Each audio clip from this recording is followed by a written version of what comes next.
Jail से फरार 35 कैदी भारत में गिरफ्तार हुए हैं।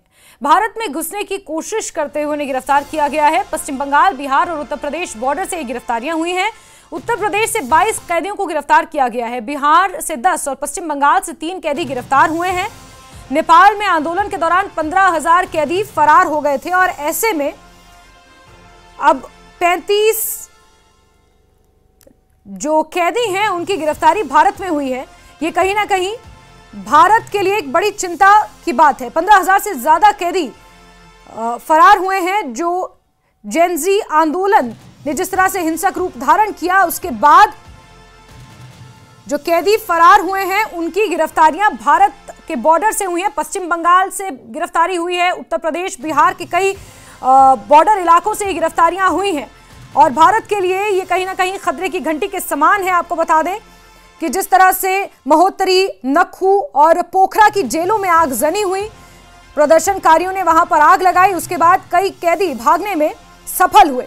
15,000 से ज्यादा कैदी फरार हैं जिसकी खबर मिल रही है और इस अशांति में अब तक 22 से ज्यादा लोगों की मौत हो चुकी है। 1,000 के आसपास लोग जख्मी हैं और ऐसे में यह हिंसा थमने का नाम नहीं ले रही है, तनाव थमने का नाम नहीं ले रहा है। इस मामले में भारत की सीमाओं पर भी अब चौकसी बरती जा रही है और भारत के लिए एक बड़ी खतरे की घंटी उस वक्त बजी जब भारत की सीमा से, जिसमें पश्चिम बंगाल है, उत्तर प्रदेश है, बिहार है, इन तीनों राज्यों की सीमा जो नेपाल से लगती है, वहां से 35 कैदियों को धर दबोचा गया। और नेपाल की हिंसा का यह सबसे खतरनाक रूप है जब जेलों पर हमला हुआ और वहां से कैदी फरार हो गए।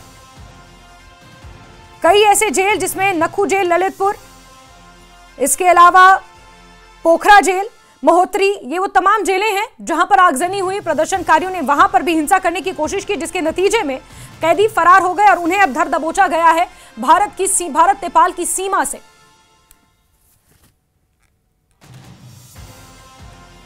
और नेपाल की हिंसा अब भारत के लिए एक खतरे की घंटी बन गई है क्योंकि वहां से जो कैदी फरार हुए हैं उन्हें अब भारत की सीमा से धर दबोचा गया है।